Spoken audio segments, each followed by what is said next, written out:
Hello everyone, नमस्कार. तर आज आहे संडे आणि मी पूर्ण एक आठवड्याची तयारी कशी करून ठेवते भाजीपाला. तर काल सॅटरडे होता, मी सगळा भाजीपाला घेऊन आलेला आहे. तर मी तुम्हाला दाखवते मी कोणता कोणता भाजीपाला आणलेला आहे. आणि मी बनवते एक आठवड्याचा पूर्ण असं टिकेल असा कांदा लसूणचा मसालाही बनवते मी. तर चला मी भाजी दाखवते तुम्हाला कोणती कोणती आणलेली आहे.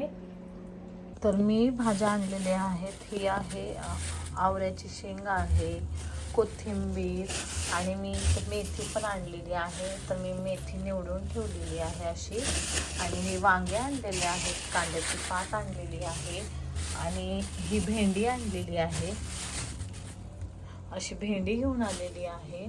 मशरूम आणलेले आहेत, भरीतसाठी वांगे आणलेले आहेत. आणि हे आहेत छोटेसे स्वीट कॉर्न, हे पण खूप छान असतात भाजी बनवण्यासाठी. आणि ही आहे आपली फुलगोबी आणि आणलेले आहेत मी कोथिंबीर. तर हे असं सगळं आणलेलं आहे. आणि आठवड्याभर पुरेल असा हा मी मसाला आठवड्याचा एकदाच करून ठेवते. कांदा लसूण सगळंच असतं. तर ह्या असा आठवड्याचा मसाला आहे.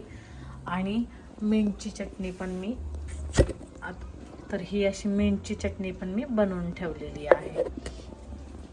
तर मी आता ही निवडलेली आहे, पण मी याला धुवणार नाही. तर ही अशीच व्यवस्थित याला पॅक करून मी फ्रीजमध्ये ठेवेल हे. आणि ही आहे कोथिंबीर. तर मला कोथिंबीर निवडायची आहे आणि आता निवडेल मी ती कोथिंबीर आणि फ्रीजमध्ये ठेवेल. तर आता ही कोथिंबीर आहे आणि ही कोथिंबीर मी धुवून ठेवत नाही, कारण का खराब होते. याला अशी कट करून अशी छान या डब्यामध्ये स्टोअर करून ठेवायचं.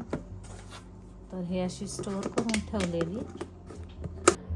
तर मी आता सगळं भाजीपाला काढलेला आहे बाहेर. आणि आता मी फक्त वांगे धुवून घेतलेले आहेत, भरीतचे वांगे, म्हणजे ते खराब नाही होणार. बाकी भेंडी वांगे मेथी हे मी काहीच धुवणार नाही, जेव्हाच्या तेव्हाच देईन. आणि मी छोले ते बनवण्यासाठी मग हे असे कॅन घेऊन येत असते. आणि हे खूप छान असतात, म्हणजे जसं तुम्हाला लागेल तसं तुम्ही यूज करता. म्हणजे घरी पण चालतं भिजवून ठेवणं. आणि मग जर इझी कधी बनवायचं असेल ह्या मसाल्यासोबत तर तुम्ही पटाकना मग मी ही कॅन अशी घेऊन येत असते आणि मग बनवत असते भाजीपाला. तर चला मी हा भाजी पूर्ण फ्रीजमध्ये ठेवते आणि मग म्हणजे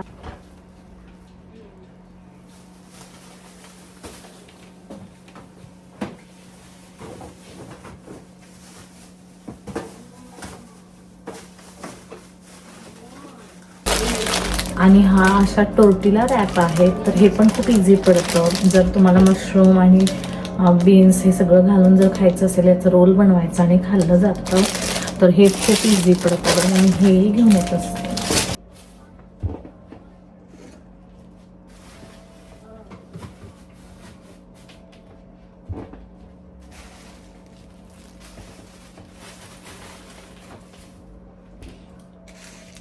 आणि हा कढीपत्ता पण मी कधीच धुवत नाही, जसा जसा लागेल तसा धुवून टाकायचा, नाहीतर हा पण खराब होतो.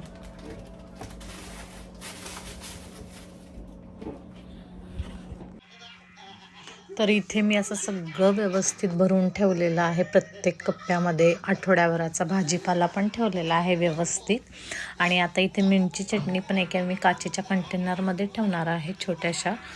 आणि ही मिरची चटणी सँडविचसोबत खाल्ली जाते. तर आठवड्यातनं एकदा तरी आपण ब्रेकफास्टसाठी सँडविच करतोच, तर मग त्याच्यासोबत इझी पडतं. मग नाही त्या वेळेस करण्यापेक्षा असं करून ठेवलं तर काहीच होत नाही, व्यवस्थित राहते ही आठवडाभर.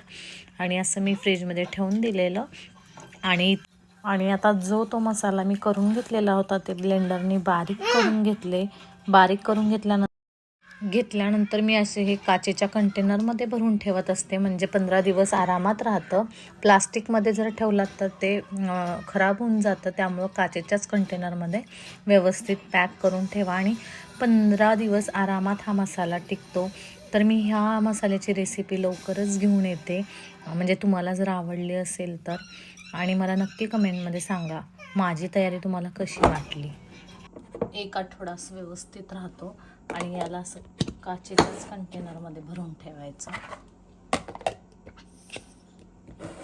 आणि हे फ्रीजमध्ये ठेवून द्यायचं, म्हणजे 15 दिवस याला काहीच नाही होत, आठवडा ते 15 दिवस. आणि आता इथे मी सगळे हे असे कडधान्य भिजत घातलेले आहेत. भाजी करायची असेल नाहीतर मग याची भेळ करायची असेल, काही करायची असेल तर शेंगदाणे परत तुरी घातलेल्या आहेत या सगळ्या. तर मी अशी तयारी करून ठेवत असते. तर माझी ही अशी 1 आठवड्याची तयारी असते आणि खूप इझी जातं. मग स्वयंपाक करायला पण इझी जातं, सगळ्या गोष्टी इझी जातात. तर तुम्ही असंच प्रिपरेशन करून ठेवा 1 आठवड्याची. आणि हा मसाला तर केल्यानंतर खूपच चांगला आहे मसाला. म्हणजे 1 आठवड्यामध्ये आपल्याला काहीच ना कांदा चिरायचा, टोमॅटो चिरायचा, काहीच टेन्शन नसतं. तर माझी अशीच तयारी असते आणि असंच एक म्हटलं तुमच्यासोबत हे शेअर करावं म्हणून मी शेअर केलेला. तुम्हाला जर आवडलं असेल तर माझ्या व्हिडिओला नक्की सबस्क्राईब करा. Thank you, bye. परत भेटूया आपण नवीन व्हिडिओमध्ये.